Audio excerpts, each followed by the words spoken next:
do y'all get my point about the emotional distortion from trauma? I mean, because here you've got a girl that has, as a girl, has done really well all of her life. She did well as a girl in grade school, junior high, and middle school, and all coming along. Then as she became a young woman, the wheels started to come off, and then loses a baby. And just think about that.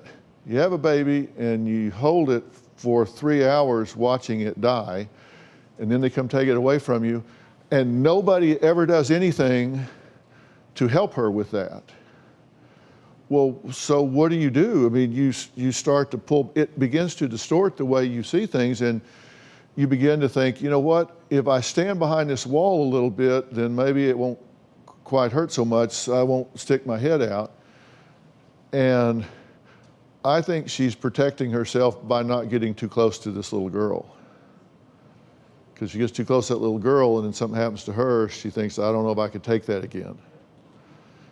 And, you know, as stoic as she is, you saw, she said, yeah, I never thought of that. Because that's exactly what's going on. And so when there's emotional distortion, you know, it's kind of balled up. You have to unravel that until it starts to come clear. And you need to ask yourself that in your own life. If you go through trauma, it changes you mentally and emotionally and neurologically.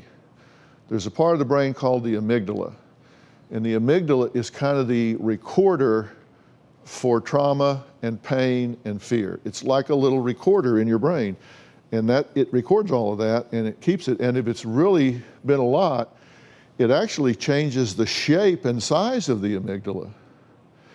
And it keeps replaying that over and over in your brain. It's like listening to 2 radio channels at one time. It just shh. And it can really change the way you respond emotionally. And that's why I want to send her to get some help.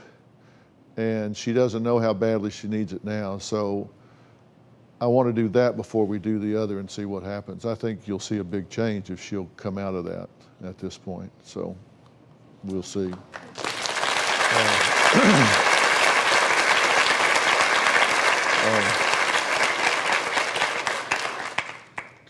I don't just play a doctor on TV. I actually